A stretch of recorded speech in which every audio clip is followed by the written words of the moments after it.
A kids podcast. You can go slow. A kids podcast about.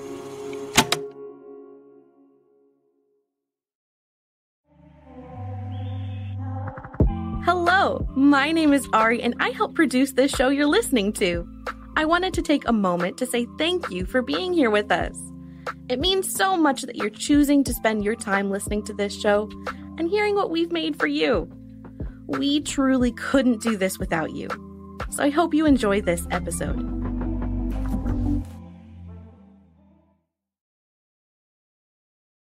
A note to our listeners. Some of the content contained in today's episode may be sensitive to listeners. Our conversation acknowledges the existence of man camps and residential schools, as well as the traumatic and violent events against Indigenous children in communities throughout North America.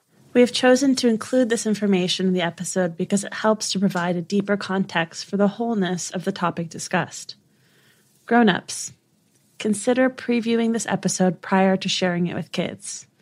And hold space for kids listening to pause the episode, ask questions, and seek further understanding. We've added links in the show notes to a number of helpful resources for exploring this topic together. Thank you.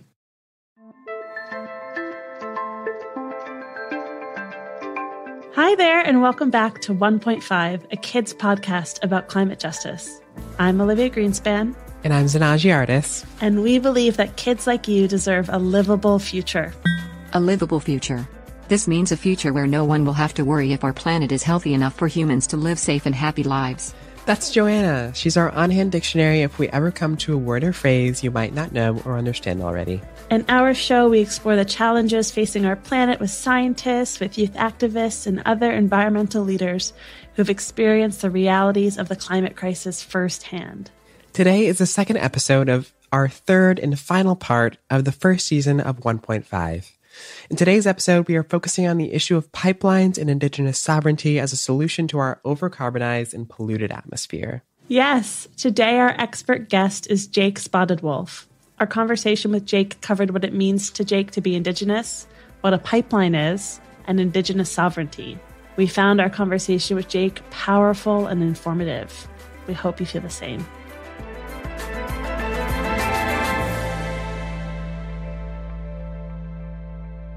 My name is Jake Spotted Wolf. My pronouns are Numpa Nagi. That means two-spirit in Lakota. My reservation is in Fort Berthold, North Dakota, and shares with some territory over in eastern Montana. My tribe is Mandan, Sanish, and Hidatsu. We are the three affiliated tribes. And the reason we are affiliated is because over time, either disease or war killed out each individual tribe to the point where they had to amalgamate and become one tribe in order to get in what we call enrollment. I also just wanted to ask how you define Indigenous and what that means to you.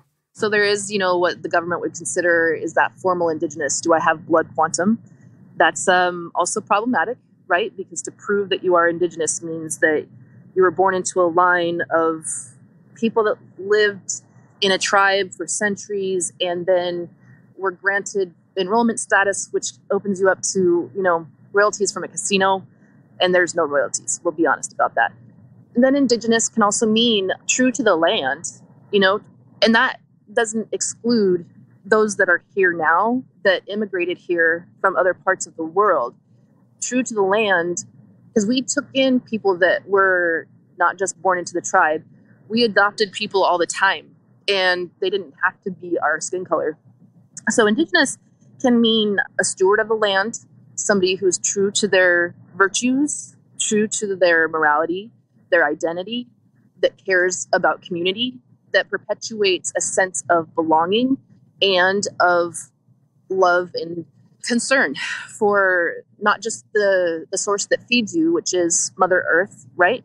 But for those that need to be fed and those that need water, that need soil to survive. So to me, Indigenous means caring for what gave you life. Thank you. Thanks for asking that question, Zanaji. Yeah, thank you for sharing that. throughout the season of 1.5, we've been talking about fossil fuels, what environmental justice is, and we wanted to talk today about pipelines. And so wanted to just ask, what is a pipeline?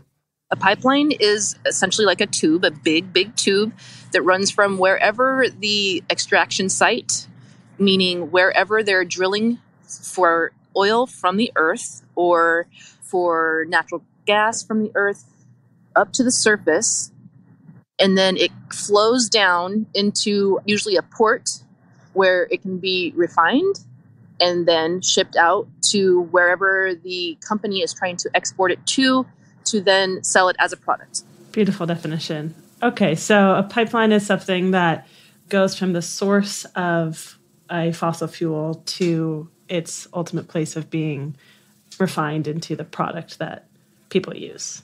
Yeah, okay. And then we also wanted to ask about problems related to pipelines. So we know that pipelines spill at the extraction site during transport. What are some of the problems with pipelines, and what are alternatives to fossil fuels that can offer more protection to ecosystems for energy use?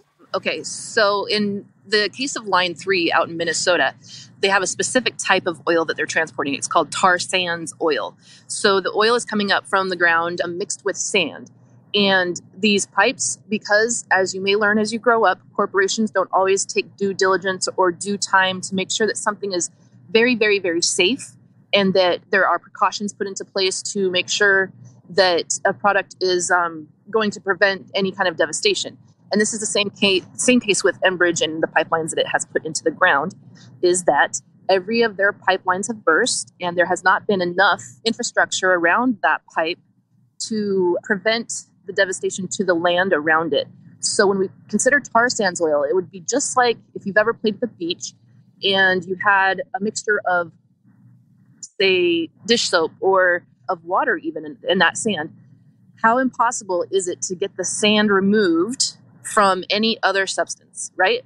So when we talk about tar sands oil, if there's ever a leak or a breakage in the pipe, it will destroy the surrounding area to the point where we'll never get that oil completely removed.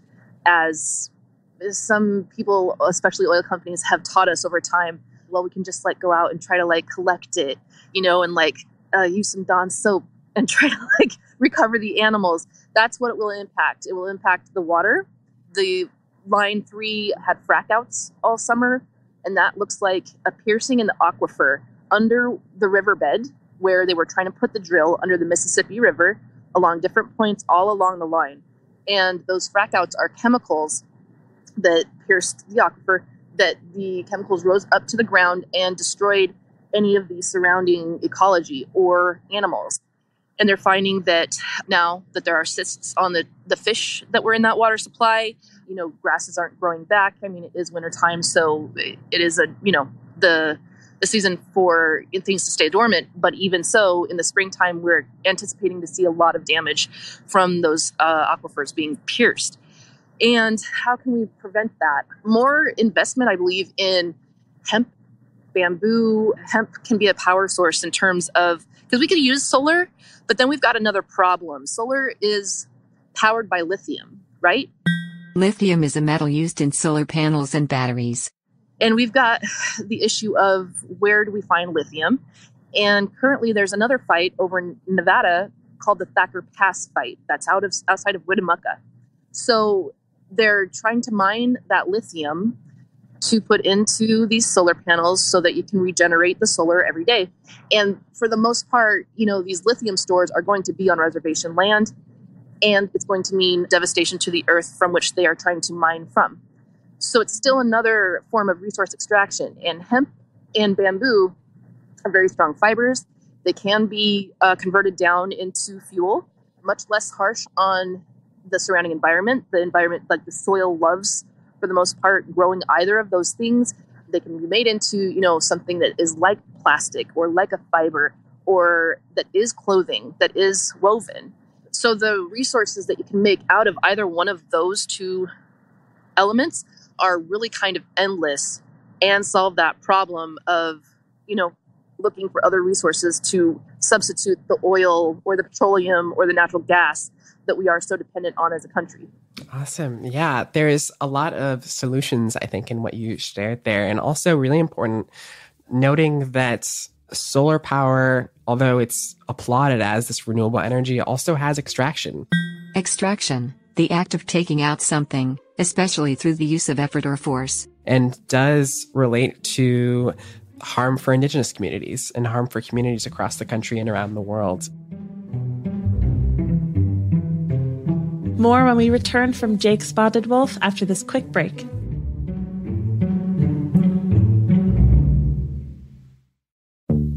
Hi, my name is Leo Abelo Perry, and I'm the host of The Activators, a kids podcast about activism. On this podcast, we want to celebrate and amplify kids who are activating social change by doing what they love. We'll talk and learn from other kids who are doing incredible things to make our world a better place. We'll learn about different issues that need our attention, things like gender equality, environmental justice, and food insecurity. And we'll hear some advice from kids, for kids, on how we can make a real difference in our world. So, to every kid who's listening right now, no matter if you're already an activator or you're just getting started, get up and do your superhero pose. All right, you ready?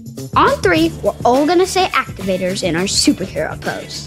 1, 2, 3, activators!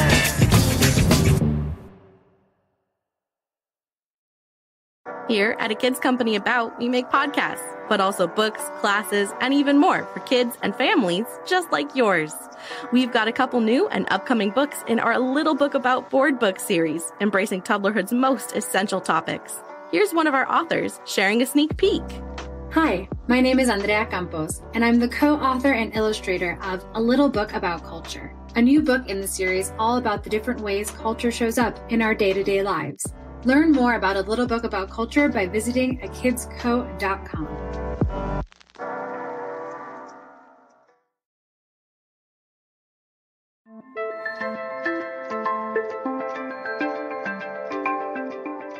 Welcome back to 1.5, a kids podcast about climate justice.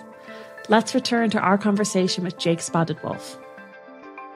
So you mentioned the Line 3 pipeline, and it's being led by Enbridge, which is a Canadian company. Could you talk about what is Enbridge? Enbridge is a Canadian company. They own pipelines around the globe or subsidiaries of which they are in relationship with.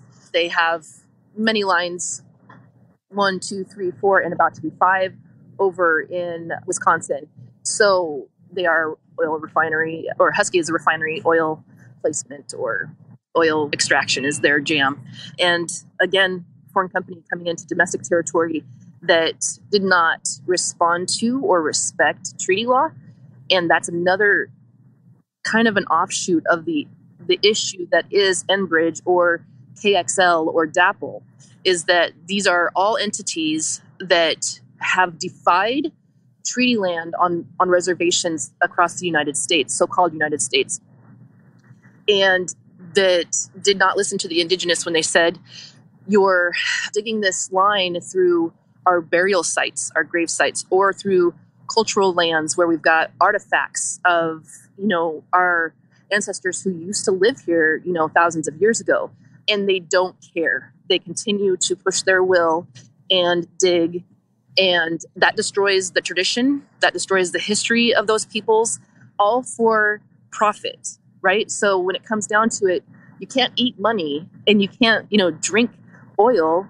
And this is all the basis of how the Indigenous are impacted by these billion-dollar companies that have all the money to fight and to push their will when it comes to these very, very impoverished Indigenous communities that don't have, the lawyer backing. They don't have the revenue to fight. And they're really just hanging on for survival at this point in this country because there are still a lot of problems within these Indigenous communities that haven't been addressed due to colonial genocide. So Enbridge is it's kind of an enemy to us. Thank you so much for that explanation. And you just touched on exactly what I wanted to transition to, which was colonialism and pipelines as modern colonialism. In episode 6 with Jerome Foster II, we talked about pipelines being a modern form of colonialism, but we didn't talk about the other side of that, which is the solution, or one great solution, which is Indigenous sovereignty. And this section of the podcast will be about solutions. So I want to make sure we get to talk about what Indigenous sovereignty means to you and why it is a solution to pipelines and the climate crisis more broadly. So, yeah, like you touched on, resource extraction is the current genocide for Indigenous peoples. So they may not be, removing us from our lands and telling us we have to go live elsewhere and systematically killing us, murdering us, but they are slowly killing us by taking our resources on the lands that they pushed us to and destroying, say, water tables. And you can't drink out of that water. You can't, eat from poisoned animals, which is, again, traditionally how Indigenous have lived for so long. So, solution, we talk a lot about free, informed consent in Indigenous communities when it comes to these treaties and when it comes to resource extraction. And what that means, it's very blatant in their terms. Free, meaning that we don't have to pay to sit in on these meetings where the corporate lawyers and the tribal representatives are meeting to discuss what's going to happen to our futures. Informed, meaning that they do not keep anything out, that they very much leave descriptors and all of the, legalese in, and that it's also understandable for most of us who don't understand that jargon. So informed that we know exactly what we're getting into, what they are putting us through, and what the outcome will be when it comes down to, that resource being taken and, say, a pipeline being put in the ground. Consent. Consent means we have given our approval fully and freely, and we are not hesitating in terms of making sure that everybody is on the same page. And in somewhere like the Line 3 fight in Minnesota, that was not the case. We have what we call the Minnesota Chippewa tribes. So that's Anishinaabe territory. And under Anishinaabe, there are many different bands. There's the Chippewa, there's the Ojibwe. There are tribes all over, the Dakota, all over the state of Minnesota. 2 out of 3 of them did not vote for Enbridge to come into their territories and put this line down. Only 1 did. The Fond du Lac tribe was essentially coerced into it. Either they allow the line to be placed and they're paid for it, or they don't allow the line. Enbridge was going to place it anyway, and nobody gets compensation. So this is what we talk about in terms of solutions for, if the government is going to make treaties, we're already past that point. And you'll understand as you get older how much the United States government has trampled on treaties, that they honor them, that they protect us, that they allow us our say when these entities come in and say, we want to take what you have, and instead of taking it, that there's a conversation about it, and we're not forced into a position where we're compromised as people. Thank you so much. So obviously, everything that Indigenous sovereignty means we can't get to in such a short amount of time, but what I'm hearing you say is, first and foremost, it means respecting treaties that have been broken too many times to count. And on a very practical level, free, informed consent. That's the first time I've heard that, and another bare minimum thing to ask for. We can't ask for a lot, because even if we did, they wouldn't care. So we're just asking for the basic minimum at this point, and we can't even get that. Right. Okay. Thank you so much. Yeah. Okay, so we've reached the end of the questions that we have here. Is there anything that we did not ask you about anything today, anything that you want to build on that you wish that we had? I would point out the man camps that happen along these pipelines.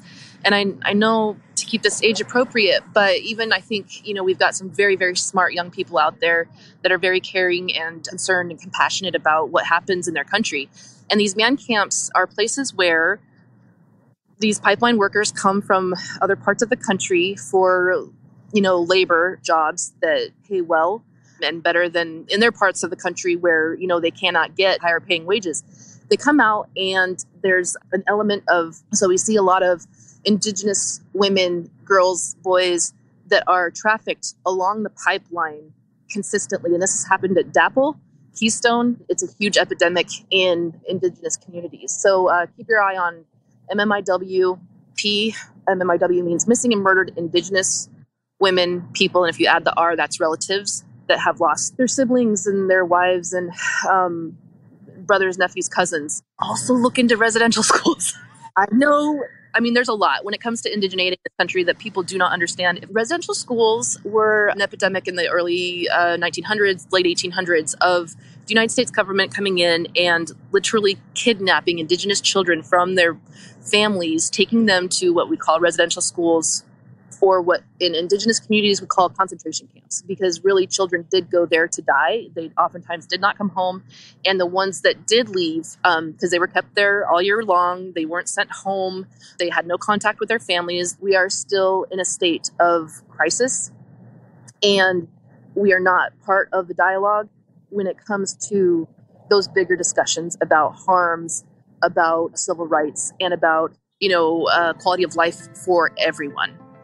So that'll be the last thing I mention, even though I could go on. Well, thank you so much. Yes, this is all very informative.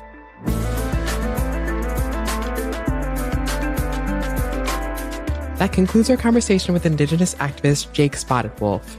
Again, we know this information might be sensitive or challenging, and we encourage you to talk about it with a trusted friend or a grown-up, and visit the links in our show notes to learn more and continue the conversation.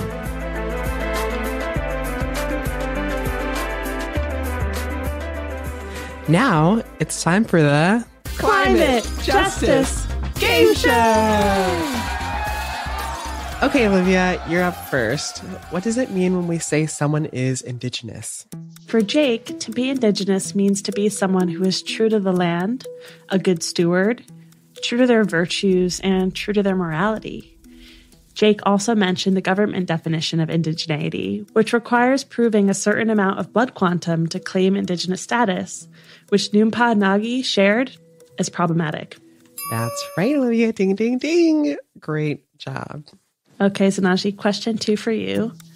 What is a pipeline, and how are pipelines related to fossil fuels?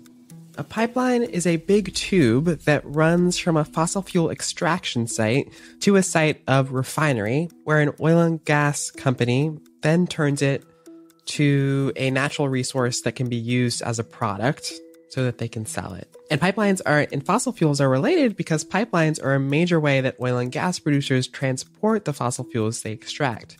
Correct. Okay, Olivia, third and final question. What is Indigenous sovereignty and why is that important? Jake mentioned respecting treaties and also this concept of free and informed consent as 2 key pillars of Indigenous sovereignty. I mean, first and foremost, Indigenous sovereignty gives Native people the respect they deserve. And secondly, we also discussed some issues with pipelines, including problems they have, like they leak, and also that they break treaty law, which we learned is outlined in Article 6 of the Constitution. Article 6 of the U.S. Constitution reads, "This Constitution, and the laws of the United States which shall be made in pursuance thereof, and all treaties made, or which shall be made, under the authority of the United States, shall be the supreme law of the land." So respecting treaties and upholding free, informed consent would provide really critical accountability to fossil fuel companies who are currently breaking treaty law and are not held responsible for the ecological damages caused by fossil fuel extraction and transport, including not only climate change, but also associated issues like poor air quality, like we discussed in episode 5 with Kevin J. Patel, and all kinds of other forms of ecological disruption. Absolutely, Olivia. That really sums it up. And that is why it is so important that we think about Indigenous rights in our activism, in the way we talk about climate change, in talking about extraction and fossil fuels. And so, of course, this is so key to climate justice. And I'm so happy we were able to talk to Jake about it. And that concludes today's round of the Climate Justice Game Show. And as always, thank you for playing along. Thank you, listeners, for joining us today. And thanks to Jake Spotted Wolf for sharing Noonpah Nagi's expertise on pipelines and Indigenous sovereignty. You can find more about Jake's work by searching Jake Spotted Wolf, Jaike space SPOTTED space WOLF on Instagram and Facebook. We'll also have a link in our show notes.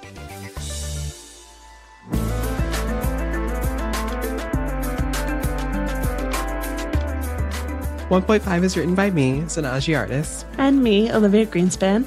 With occasional support from me, Joanna, from naturalreaders.com. Our show is edited and produced by Kat Petru, with help from Matthew Winner and the team at Sound On Studios. Our executive producer is Jelani Memory, and this show was brought to you by A Kids Podcast About. This show is inspired by our book, A Kid's Book About Climate Change, and the millions of young people around the world fighting for their right to a livable future. You can write to us at listen@akidspodcastabout.com and check out other podcasts made for kids just like you by visiting akidsco.com.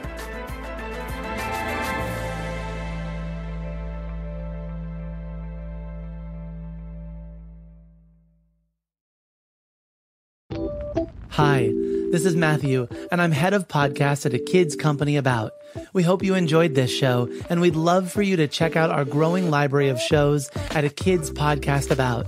Whether you're looking for storytelling with crafts and activities, fact-finding with experts and enthusiasts, or looking to explore and understand your world better, we have got a podcast for you.